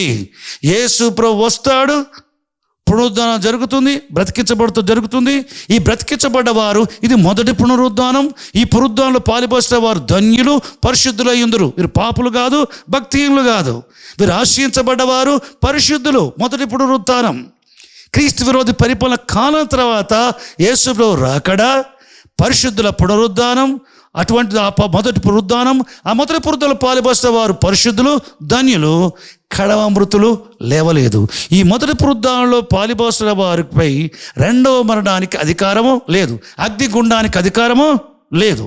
అయితే కడవ మృతులు లేవలేదు అంటే దాని అర్థం 1000 సంవత్సరాలు గడిచే వరకు కడవ మృతులు లేవలేదు. 1000 సంవత్సరాలు గడిచిన తర్వాత ఆ 1000 సంవత్సరాలు క్రీస్తు పాలన, క్రీస్తు భూమి మీద పాలన. ఇదే పాత భూమి, ఇదే పాత ఆకాశం కింద క్రీస్తు పాలన ఈ భూమి మీద ఉంటుంది. ఆ 1000 సంవత్సరాలు గతించిన తర్వాత సాతాను అగాధం నుంచి విడిపించబడటం, ఆ 1000 సంవత్సరాలలో విస్తరించిన జనాలన్నింటినీ కూడా ఇస్కరేల వలె ప్రపంచమంతా ఉన్న ప్రజల్ని మోసము చేసి ప్రభువునికి విరుద్ధంగా, పరిశుద్ధ శిబిరానికి విరుద్ధంగా వారు లేపినప్పుడు పరలోకుడి అగ్ని వచ్చి వారు దహించును. వారు దహిస్తారు. చివరి తరం వారు దహించబడుతుంది. దహించబడిన తర్వాత జరిగేది ఏంటో తెలుసా? భక్తిహీనుల పునరుత్థానం. కడవ మృతులు అప్పుడు లేస్తారు. కీడు చేసిన వారు తీర్పు పునరుద్ధానానికి అని యేసుప్రభు చెప్పాడు. యోహాను సువార్త 5వ అధ్యాయం 28, 29 వచనాల్లో మేలు చేసిన వారు జీవ పునరుద్ధానం, అది మొదటి పునరుద్ధానం. కీడు చేసిన వారు తీర్పు పునరుద్ధానం. తీర్పు పునరుద్ధానము అది మనకు సంబంధించిన విషయం కాదు, అది భక్తిల పునరుద్ధానం. తీర్పు పునరుద్ధానం క్రైస్తవుడు వేసుకోవాల్సిన పునాది బోధ. హెబ్రీ పత్రిక 6వ అధ్యాయం 1-2 వచనాలు చూస్తే, మీరు మారు మనసు పొందుటయు 1, దేవుని యందు విశ్వాసము 2వది, బాప్తిసు గురించి బోధ 3వది, హస్త నిక్షేపణము 4వది, 5వది మృతుల పునరుత్థానము, 6వది నిశ్చయమైన తీర్పు అను పునాది. మారు మనసు పొందుతో ప్రారంభమై నీకు చివరికి చెప్పేది ఏంటి? నిత్యమైన తీర్పు. అక్కడ వరకు కూడా ఈ బోధ నీకు పునాదిగా ఉండాలా మార్పు చెందిన క్రైస్తవుడికి. ఇప్పుడు చెప్పడానికి వీలు పడదు. నిశ్చయమైన తీర్పు చివరిది కాబట్టి అది భక్తిహీనుల తీర్పు, అది తీర్పు పునరుత్థానం. నీతిమంతుల పునరుద్ధానం తర్వాత 1000 సంవత్సరాల తర్వాత ఈ భక్తిహీనుల పునరుద్ధానం జరుగుతుంది. ఈ భక్తుల పునరుద్ధానంలో ధనవంతుడు లాజరు సంఘటనలో చచ్చిపోయిన ధనవంతుడు ఆత్మ, ధనవంతుడు అగ్నిగల నరకంలో ఉన్నాడు. ఆత్మ ఏమని చెప్తాడు అబ్రాహాముతో? తండ్రి అబ్రాహామా, ఇక్కడ యాతన పడుచున్నాను. ఆత్మ, దానికి దేహం లేదు. భక్తుల పునరుద్ధానంలో ఈ ధనవంతుడు లేస్తాడు దేహముతో, అట్లా భక్తుల పునరుద్ధానంలో చచ్చి నరకములో ఉన్న భక్తుల ఆత్మలని కూడా తమ సొంత దేహాలతో లేచబడతారు. వాళ్ళు దయ్యాల్లాగా ఉంటారు. నీతిమంతుల పునరుద్ధానం లేచిన వారు దేవునిలాగా ఉంటారు, యేసుప్రభులాగా ఉంటారు. వీళ్ళంతా సైతాన్లాగా ఉంటారు. భక్తుల పునరుద్ధానం లేచేవారు. వీళ్ళ పునరుద్ధానం జరుగుతుంది. అప్పుడేంటి? నిత్యమైన తీర్పులో మనలో ప్రశంసించబడటానికి, మనం దేవుని రాజ్యంలో ఉండటం వారు చూచి పండ్లు పటపట కొరకడానికి ఒక అవకాశం. అది ఏం తెలుసా? ప్రభు సింహాసనాసుడై ఉన్నప్పుడు గొల్లవాడు మేకలోంచి గొర్రెలు వేరుపరిచినట్లుగా దుష్టుల్లోంచి నీతిమంతులు వేరుపరిచి నీతిమంతులు కుడివైపున దుష్టులు ఎడవైపున ఉంచి నీతివంతులకు చూచి, నా తండ్రి చేత ఆశించబడవారులారా, లోకం పుట్టిన మొదలుకొని మీ కొరకు సిద్ధపరచబడ దేవుని రాజ్యాన్ని స్వతంత్రించుకొనుడి. నేను ఆకలి కొన్నాను, నాకు అన్నం పెట్టారు, దాహం కొన్నాను, నీళ్ళనిచ్చాను, వస్త్రహీనుడై ఉన్నాను, వస్త్రాలు ఇచ్చాను, పరదేశులు అయి ఉన్నాను, మీరు నన్ను చేర్చుకున్నారు, రోగిని అయి ఉన్నాను, చూడవచ్చారు, కనుక రండి, సిద్ధపరచబడ రాజ్యాన్ని స్వతంత్రించుకోండి అని చెప్తే వారేమంటారు? ప్రభువా, నీకెప్పుడు చేసే ప్రభువా, నీకు కనీసం దర్శనం కూడా చూడలేదు నిన్ను. నీకెప్పుడు వస్త్రాలు ఇచ్చావు, నువ్వు ఆకలి కొంటే ఎప్పుడు భోజనం పెట్టావు, దాహం కొంటే ఎప్పుడు నీళ్ళు ఇచ్చావు, ఇవన్నీ చెప్తారు. ఆ రోజు చెప్పబోయే మాట ప్రభు వారితోటి, మిక్కిలి అల్పులైన ఈ సహోదరులకు ఒకరిని చేశారు కనుక నాకు చేసేటట్టే అంటాడు. ఎడవైపున వారు చూసి, తీర్పు పునరుద్ధానం పొందినవారు ఎడవైపు ఉంటారు, వాళ్ళని చూసి శపింపబడవారులారా, శపించబడి సర్పం, శపింపబడవారులారా, అపవాదికిని అంటే మీ తండ్రి వాని దూతలకిని సిద్ధపరచబడ్డ నిత్యాగ్లోనికి పోవుడి. ఇదేం తెలుసా? భక్తిల తీర్పు, భక్తిల నాశనం. పేతురు చెప్పిన మాట. భక్తిల తీర్పు దినం వరకు, భక్తిల నాశ దినం వరకు అగ్ని కొరకు ఇప్పుడున్న ఆకాశ భూమి నిల్వ చేయబడది. ఈ తీర్పు జరిగిన వెంటనే ఏమైపోద్ది? పంచభూతములు వేంద్రభూతములు లయమైపోతాయి. అది మహాదినపు రాకడ. మహాదిన మాటకు 1000 సంవత్సరాలు ఒకరోజు చెప్తారు. దానికి తెలుగు స్తోత్రం దీర్ఘమైకలుగాక. చూడండి, దానిని యుగ సమాప్తి అని బైబిల్ చెప్తుంది. దానితో నరుల యుగ సమాప్తి అయిపోతుంది. ప్రభువా, ఇవి ఎప్పుడు జరుగును? ప్రభువా, నీ రాకడ సూచనలేమి? ప్రభువా, యుగ సమాప్తికి సూచనలేమి? యుగ సమాప్తికి సూచనలు ఏంటంటే పాత భూమి, పాత ఆకాశం కొట్టివేయబడటం. అది ఎప్పుడు కొట్టివేయబడింది? భక్తిల తీర్పు దినము, భక్తిహీన నాశ దినం వరకు ఇవి ఉంటాయి. యేసుక్రీస్తు ప్రభు వచ్చినప్పుడు ఆయనతో పాటు మనం 1000 ఏళ్ల పాలనలో ఉంటాం, పునరుద్ధాన శరీరంతో ఉంటాం. దేనికి స్తోత్రం. దీనిపై ధరించుకుని పైనుండి వచ్చే నివాసం ధరించుకుంటాం మహిమ శరీరం. దాన్ని బట్టి 1000 ఏళ్ల పాలనలో మనం పరలోకానికి వెళ్తాం, భూలోకానికి వస్తాం. మనకి ఈ శరీరం కూడా ఉంటుంది. యేసు ప్రభు మృతుల్లోంచి లేచినప్పుడు 2 రకాల శరీరం ఉన్నట్టుగా మనకు ఉంటుంది. అది 1000 ఏళ్ల వరకే. గమనించండి, ఈ లోకంలో ఉండాలి కనుక ఈ శరీరం అవసరం, పరలోక వెళ్ళాల్సి ఉంటుంది కనుక అది అవసరం. చూడండి, యేసు ప్రభు మృతుల్లోంచి లేచిన తర్వాత ఈ 2 రకాల అనుభవం యేసు ప్రభుకు ఉంది. తలుపులు మోసుకుంటే లోపలికి వస్తాడు, పునరుద్ధాన శరీరం. మీరు ఆయన పెడితే తింటాడు, మీరు అనుమాన పడితే గాయాలు చూపెడతాడు. చూడండి, గాయాలని నాకున్నట్టుగా భూతానికి ఉండవు మాంసము ఎముకలు అన్నాడు. ఆయనకు మాంసం ఉందట, ఎముకలు ఉన్నాయట. అంటే ఈ శరీరం మృతుల్లోంచి లేచిన తర్వాత యేసు ప్రభుకు ఉంది, మహిమ శరీరం ఉంది. దేనికి స్తోత్రం. 2 ఉన్నాయి. నువ్వు లేచినప్పుడు కూడా అంతే. కనుక నువ్వేం చేస్తావు? ఇక్కడ ఉండగలవు, అక్కడ ఉండగలవు. ఇంకోటి చెప్తారు, 1000 సంవత్సరాలు ఇక్కడ ఉండాలనా అని అంటారు కొంతమంది. 1000 సంవత్సరాలు అంటే ఈ భూమి మీద మహిమలోకి మార్చబడకుండా ఉండేవారు ఉంటారే, వాళ్ళకి 1000 సంవత్సరాలు 1000 సంవత్సరాలుగానే ఉంటుంది. పరిశుద్ధుల పునరుద్ధానం లేచి మహిమతో లేచిన వారికి 1000 దినములు 1 దినములాగా ఉంటుంది. నీకు నాకు ఈ మాట కూడా చెప్పాడు పేతురు రాష్ట్ర 2వ పత్రిక 3వ అధ్యాయం 8వ వచనంలో, ప్రియులారా, ఒక సంగతి మీరు మర్చిపోవద్దు. 1 దినం 1000 సంవత్సరములు, 1000 సంవత్సరం 1 దినం వల్లే దేవుని దృష్టికి ఉన్నాయి అని చెప్తాడు. దేవుడికి మన 1000 సంవత్సరాలు 1 దినంలాగా ఉంటుంది. మనం పునరుద్ధానం పొందిన తర్వాత దేవునిలాగా ఉంటాం కనుక మనకి ఈ 1000 సంవత్సరాలు 1 దినంలాగా ఉంటుంది. మహిమలోనికి మార్చబడిన వారికి ఎట్లుంటుంది? 1000 సంవత్సరములు 1000 సంవత్సరాలానే ఉంటుంది. మహిమలో మార్చబడి మనకు ఏ విధంగా ఉంటుంది? 1000 సంవత్సరములు మనకు ఒక దినంలాగా ఉంటుంది. మనం దేవుని వల్ల అయిపోతాం. దేవునికి స్తోత్రం, దేవుని మహిమలు కాక. శరీరీత్యా ఆలోచించావా, నీకు 1000 సంవత్సరం లాగా ఉంటుంది. శరీరం ఉంది కదా. మైను బట్టి వివరించావా, ఆలోచించావా, నీకు అది ఒక దినం లాగా ఉంటుంది. దేవునికి స్తోత్రం, దేవుని మహిమలు కాక. యుగ సమాప్తి ఆకాశం భూమి భక్తిహీన తీర్పు వరకు ఉంటుంది. తర్వాత ఈ పాత భూమి పాత ఆకాశం భక్తిహీనతో పాటు ఎప్పుడు కొట్టివేయబడిద్దో యుగ సమాప్తి. ఈ యుగ సమాప్తి నెక్స్ట్ ఏంటి? రాబోయే యుగం ప్రారంభం. ఏంటది? కొలస్సీ 1:13 ప్రకారము ఆయన మనం ప్రేమించుచు అంధకార సంబంధ అధికారం నుంచి మనం విడుదల చేసి ఆయన కుమారుని యొక్క రాజ్యనివాసుగా చేశాను. యేసు రక్తం ఎప్పుడు కడిగిందో అంధకార సంబంధ అధికారం నుంచి మనం విమోచించబడ్డాం.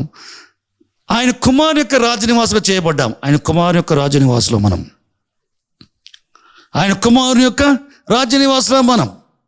ఆ తర్వాత ఇది కంటిన్యూ అయింది. ఇది ఆత్మల బట్టి పునరుద్ధానం పొందిన తర్వాత మహిమేశ్వరంలో 1000 సంవత్సరాలు కుమారుని రాజ్యంలో ఉంటాం.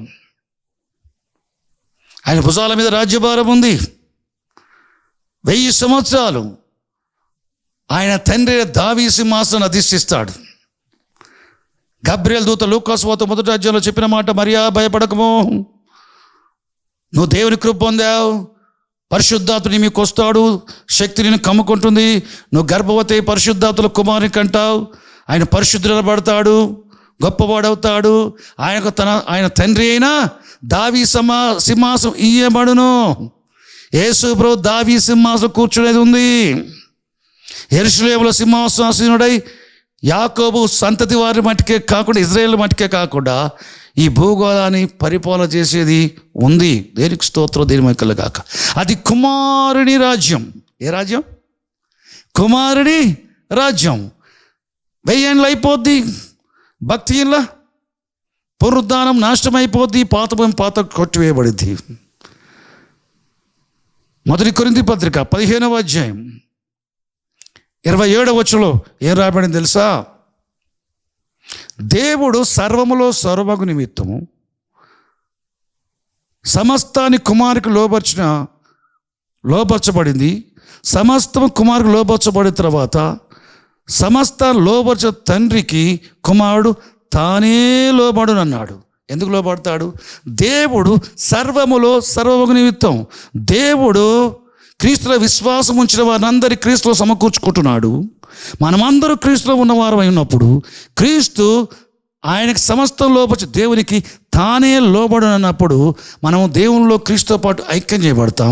దేవుడు మనలో ఐక్యం చేయబడతాము. అప్పుడు 2 రకాల శరీరం మనకు ఉండదు. క్రీస్తుతో పాటు మన శరీరాలు టోటల్గా ఇన్సైడ్ అవుట్ సైడ్ మహిమ శరీరాలు. ఆ తర్వాత నీకుండేది తండ్రి రాజ్యం. ఏ రాజ్యం? తండ్రి రాజ్యం. మత్తయి సువార్త 13వ అధ్యాయం 43వ వచనం, నీతిమంతులు తండ్రి రాజ్యములో సూర్యుని వలె తేజరిల్లుదురు. కీర్తనల గ్రంథం 84:11 వచనం చూస్తే, యెహోవా సూర్యుడును కేడమునై ఉన్నాడు, ఆయన ముఖము మహిమ చూచి ఎవడు బ్రతకలేడు, ఆయన ముఖం సూర్యుని వలె ప్రకాశిస్తుంది. దేవుని కుమారుడు క్రీస్తు భూమి మీద ఉన్నప్పుడు ఎల్లప్పుడూ ప్రార్థించే అనుభవంలో ఉన్న ఆయన నూతనపరచబడుచు ఒక దినాన ఎత్తైన పర్వతం మీదకి పేతురు, యోహాను, యాకోబులు తీసుకుని వెళ్ళి వారి ఎదుట ప్రార్థించుచుండగా ఆయన ముఖ రూపం మారిపోయింది. సూర్యుని వలె ఆయన ముఖం ప్రకాశిస్తూ ఉంది. ఏ చాకలి కూడా చలవ చేరేంతగా ఆయన వస్త్రాలు తెల్లవగా మార్చబడ్డాయి. పరలోకపు దేవుడని యెహోవా ముఖము సూర్యుని వలె, ఆయన సూర్యుడై ఉన్నట్టుగా ఆయనతో ప్రార్థనలో సహవాసం చేస్తూ సేవించే కుమారుడు ముఖం కూడా ఆత్మలో ముఖం సూర్యుని వలె చేయబడింది. అది భౌతిక శరీరంలో నుంచి వెలుపల కనబడుతూ ఉంది. ఆయన చనిపోయి లేచిన తర్వాత పద్మాస్ ద్వీపంలో అపోస్తలుల వ్యవహారం కనపడ్డప్పుడు అగ్ని జ్వాల వంటి నేత్రాల వరకు కనబట్టవే కాదు, ఆయన ముఖము సూర్యుని వలె ప్రకాశించి చూడను. పునరుద్ధాన శరీరంలో శరీరానికి కూడా ముఖానికి ఏముందంటే సూర్యుని వలె ప్రకాశించటము. ఆయన ముఖం సూర్య బింబం వలె మరొక చోట ప్రకటన గ్రంథంలో. కాబట్టి 1000 ఏళ్ల పాలన తర్వాత క్రీస్తు నందున మనము సమస్తాన్ని మనల్ని ఆయన లోపరిచిన ఆయనకు ఈయన లోపడ్డప్పుడు దేవుడు సర్వంలో సర్వమైనప్పుడు జరిగేది ఏం తెలుసా? దేవుడు మనలో ఐక్యం చేయబడటం, మనం ఆయనలో ఐక్యం చేయబడ్డప్పుడు ఆ దినాన్ని అర్థమయ్యేది ఏంటంటే దేనికి స్తోత్రం. దేవుడు ఒరిజినల్గా ఎట్లుంటాడో మనం అట్లా అయిపోతాం. యేసుక్రీస్తు ప్రభు కూడా దేవుడు ఒరిజినల్గా ఎట్లుంటాడో అట్లా అయిపోతారు. దేనికి స్తోత్రం. అప్పుడు ఒకే దేవుడుగా ఒకే ప్రజగా ఉంటారు. తండ్రి కుమార పరిశుద్ధాత్మలుగా వ్యవహరించే తీరంతా అది గొప్ప సంగతి. ఆ విషయం చెప్పడం సాధ్యం కాదు. ఇప్పుడు బైబిల్ ఏం చెప్తుంది? జకర్యా గ్రంథం 14వ అధ్యాయం 9వ వచనంలో ఆ దినమున, ఇందాక నేను చెప్పానే, ఆ దినమున దేవుడు సర్వంలో సర్వగు దినమున సర్వములో సర్వగు నిమిత్తం సమస్త లోపచు దేవునికి తానే లోబడి అన్నప్పుడు జరిగే విషయం ఏంటంటే, ఆ దినమున యెహోవా ఒక్కడే అనియు, ముగ్గురు కాదు, తండ్రి కుమార పరిశుద్ధాత్మలు కాదు, యెహోవా ఒక్కడే అనియు, ఆయనకు పేరు ఒక్కటే అనియు తెలియబడును. బైబిల్లో పౌలు తెస్సలోనిక సంఘానికి రాస్తూ మొదటి అధ్యాయం 4వ అధ్యాయం, మొదటి తెస్సలోనిక రాసిన పత్రిక 4వ అధ్యాయం 13-14 వచనాలు ఏమంటాడు? యేసు మృతి పొంది తిరిగి లేచి మీరు నమ్మినడలా దేవుడు క్రీస్తును నిద్రించిన వారిని ఆయనతో కూడా వెంట పెట్టుకుని వచ్చును. దేవుడు ఆయనతో కూడా పరిశుద్ధులు వెంట పెట్టుకుని వచ్చును. దేవుడు ఆయనతో కూడా అంటే కుమారునితో కూడా నిద్రించిన పరిశుద్ధుల ఆత్మల్ని వెంట పెట్టుకుని వచ్చును. పౌలు ఏం చెప్తున్నాడు ఇక్కడ? ఇద్దరు వ్యక్తుల గురించి చెప్తున్నాడు. తండ్రి రాబోచున్నాడు, కుమారుడు రాబోచున్నాడు అని చెప్తున్నాడు. దేనికి స్తోత్రం. ప్రకటన గ్రంథం 6వ అధ్యాయం 15-17 వచనాలు చూస్తే యేసు ప్రభు వచ్చే దినాన గురించి భూరాజులు, సైన్యాధిపతులు, ధనికులు, సామాన్యులు, కొద్దివారు, గొప్పవారు, స్వతంత్రులు, దాసులు, వీరందరూ కూడా ఏం చేస్తారట చెప్తారు. ఈ విధంగా సింహాసనాసీనుడైన వాని యొక్కయు ఒక ఆయన, గొర్రె పిల్ల యొక్కయు రెండో వ్యక్తి, ఉగ్రత మహాదినం వచ్చనే. రాబోయే ఉగ్రత దినం ఏంటట? ఎవరిదట? తండ్రిది, కుమారుది. సింహాసనాసీనుడు వాని యొక్కయు గొర్రె పిల్ల యొక్కయు ఉగ్రత మహాదినం వచ్చని, దానికి తాళజాల వాడేవాడు. ఆయన సన్నిధికిని గొర్రెపిల్ల ఉగ్రతకును, ఇద్దరు గురించి చెప్తున్నాడు. ఆయన సన్నిధికిని, తండ్రి సన్నిధికిని, గొర్రెపిల్ల ఉగ్రతకును మమ్మల్ని మరుగు చేయడానికి పర్వతములతోనూ కొండలతోనూ చెప్పుచున్నారు. భక్తిహీనులకు కూడా ఆ రోజు అర్థమవుతుంది ఇద్దరు వ్యక్తులు వస్తున్నారని. మరి పరిశుద్ధుల సంగతి ఏంటి? 7వ అధ్యాయం 9-10 వచనాలు చూస్తే, ప్రకటన గ్రంథం 7వ అధ్యాయం 9-10 వచనాలు చూస్తే, సింహాసనాసీన వాని ముఖం ముందు సముఖములో తెల్లని వస్త్రాలు ధరించుకున్న వారి చేత ఖర్జూర మట్ల చేత పట్టుకుని, సింహాసనాసీన వానికి గొర్రె పిల్లకును మా రక్షణకై స్తోత్రములు అని చెప్తున్నారు. సింహాసనం ఒకటే, కానీ ఇద్దరు వ్యక్తులు ఉద్దేశించి చెప్తున్నారు, స్తుతిస్తూ ఆరాధిస్తున్నారు. ఈ విధంగా ప్రకటన గ్రంథం 22వ అధ్యాయంకి వచ్చేసరికి నూతన యెరూషలేము పట్టణంలో దేవుని సింహాసనం, సింహాసనాసీన వాడు, గొర్రెపిల్ల యొక్క సింహాసనం ఒకటే సింహాసనం. ఇద్దరు వ్యక్తుల గురించి చెప్తున్నాడు. ఇద్దరు వ్యక్తుల గురించి చెప్తూ ఒకే సింహాసనం అని చెప్తున్నాడు. చెప్తే ఏమంటున్నాడు? ఆ సింహాసనం జీవజనది ప్రవహిస్తూ ఉంది. ఆ జీవ జలమ నది యువతల అవతల ఆవరించిన జీవవృక్షం గురించి చెప్తున్నాడు. చెప్తూ ఏమంటాడు ఇంకా? ఆయన దాసులు ఆయన నామము నొసయందు లిఖించబడ్డవారై. ప్రకటన గ్రంథం 14వ అధ్యాయం మొదటి 2 వచనాలు ఏం రాయబడింది? ఆయన తండ్రి నామం ఆయన నామట. 22వ అధ్యాయంకి వచ్చరికి ఏం చెప్తుంది? ఆయన నామం. అక్కడ సింహాసనాసీన వాడు గొర్రె పిల్లని ఇద్దరు వ్యక్తులను చూపెట్టి చివరికి ఆయన అంటాడు. దేనికి స్తోత్రం.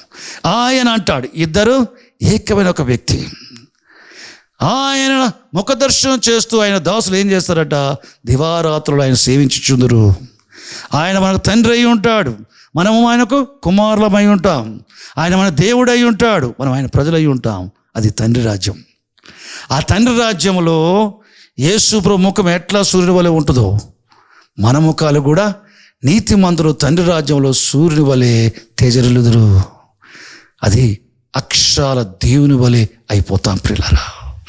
దేవుని వలె అయిపోయి దేవునితో దేవునిలాగా ఉండి వివరించే ఆధిక్యత, ఇంత గొప్ప ప్రణాళిక దేవుడు మన విషయాల్లో కలిగి ఉన్నాడు. దేనికి స్తోత్రం.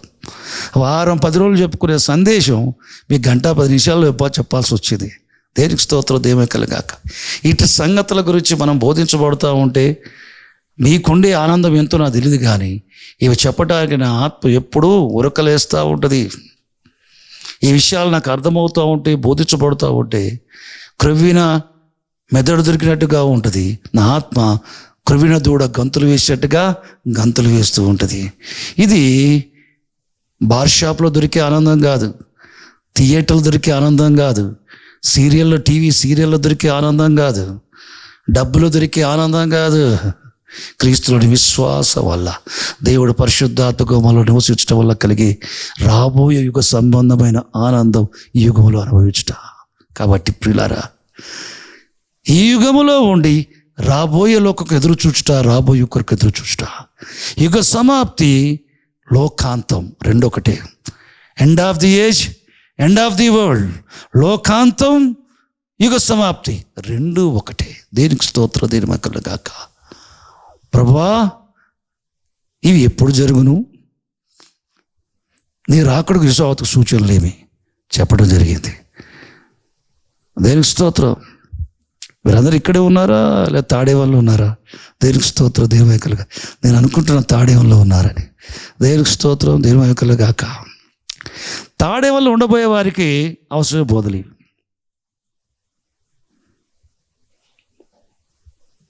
ప్రస్తుత బోధల వైపు చూడండి. సీడీలు ఎట్లున్నాయో, యూట్యూబ్లలో ఎట్లున్నాయో, ఎట్లాంటి భార్యలు ఉన్నారో, ఎట్లాంటి భర్తలు ఉన్నారో, టైటిల్స్ ఉంటున్నాయి, మెసేజ్ టైటిల్స్. బైబిల్కి సంబంధం లేదు. చాలా జాగ్రత్త బోధన విషయం చివరి దినాల్లో. ఇది అపోస్తుల బోధ. నేను చెప్పగలను దేవుని కృప బట్టి, మా కృప బట్టి. నేను చెప్పే సందేశాల్లో ఉంటే అపోస్టలిక్ టీచింగ్, తప్పితే ప్రొఫెటిక్ టీచింగ్. రెండే రెండు. యేసు ప్రభు వచ్చే మనకు సంఘానికి ఇది కావాలా? యేసు ప్రభు ప్రణాళికలో ఉంది. ప్రకటన గ్రంథం 7 సంఘాలకి అపోస్తల ప్రవక్తలు యోహాను చేత ప్రవచనాంతర సందేశాలు ఇచ్చాడు. ప్రియులారా, ఆ 7 సంఘాలకు పరిమితం కాదు, క్రీస్తున్న ఈ చివరి దినంలో సంఘానికి కూడా ఆ ప్రవచనాంతర సందేశాలు ఇప్పటి ఈ 21st సెంచరీ సంఘానికి అవసరం. ప్రియులారా, అపోస్తల బోధ తిరిగి కావాలి.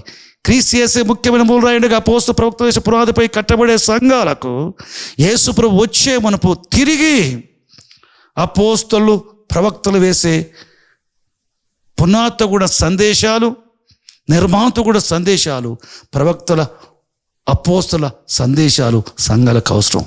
వాటిని అపేక్షించండి, అట్టి వారితో బోధించబడండి. క్రీస్తు వలె నూతనపరచబడుచు రూపాంతరం పొందండి. కుటుంబ సమేతంగా ప్రభు రాకడ కొరకు సిద్ధపడండి. ఎవరు సిద్ధపడతారో దేవుని చేత సిద్ధపరచబడ్డ దేవుని రాజ్యాన్ని స్వతరించుకుంటారు. ఎవరు ప్రభు రాకడకు సిద్ధపరచబడరో, సిద్ధపడే వారందరూ కూడా సిద్ధపరచబడిన నిత్యాగ్నులు పోతారు. అది వద్దు మనకి. మన కొరకు సిద్ధపరచబడ్డ రాజ్యాన్ని మనం స్వతంత్రించుకోవడానికి ప్రభు రాకడ కొరకు మనము సిద్ధపరచుకుందాం. మనము సిద్ధపరచుకుందాం. అట్టి కృప తండ్రి దేవుడు క్రీస్తునందు మనకందరికీ అనుగ్రహించును గాక. ప్రార్థన చేసుకుందాం. పరిశుద్ధమైన తండ్రి, పరలోకపు మా ప్రభువానికి స్తోత్రం. నీవిచ్చిన వాక్కుకై నేను స్తుతిస్తున్నాం, గణపరుస్తున్నాము, ఆరాధిస్తున్నాము. కనికర తండ్రి, నువ్వు మంచి దేవుడు, మహాదేవుడు. నీవు మాత్రమే దేవుడు. నీ పాదాలు మొక్కుచున్నావు నాయన. నీ కనికర దృష్టి మాపై నిలిపి మా ప్రయోజనం కొరకు నువ్వు బోధించావు ప్రభా. మేము నిరీక్షించినట్లుగా బోధించావు. మహిమ నిరీక్ష గల వారమై నీ రాకను అపేక్షించడానికి వీలుగా మాకు బోధించినందుకై స్తోత్రాలు తండ్రి. యుగములలోను తరములలోను మరుగు చేయబడ్డ మర్మం, దేవుని మర్మైన క్రీస్తు, ఆయన మాలో నివసించుట, ఆయన మహిమ నిరీక్షణ, మా యందున్న క్రీస్తు మహిమ నిరీక్షణ ఉండుట, ఈ విషయాన్ని మాకు బోధించావు. యుగాల గురించి, యుగారంభం గురించి, యుగ సమాప్తి గురించి, రాబోయే యుగం గురించి, నిత్యత్వం గురించి, కుమారి రాజ్యం గురించి, తండ్రి రాజ్యం గురించి మాకు బోధించడానికి నీ కృతజ్ఞాసు చెల్లిస్తూ ఈ ప్రజలందరినీ ఆశీర్వదించమని, సమస్త విధ జ్ఞానముతో కూడిన క్రీస్తు యొక్క వాక్యముతో ప్రభా వీరు నింపబడినట్లుగా, విశ్వాస సుబోధ సంబంధ లేఖనాల చేత వీరి ఆత్మలు పెంపరబడినట్లు కృప చూపండి ప్రభా. ఆశీర్వదించు, ప్రతి అవసరం తీర్చు వీరిది. యేసుక్రీస్తు పేరిట ప్రార్థిస్తున్నాం పరమ తండ్రి. ఆమేన్, ఆమేన్.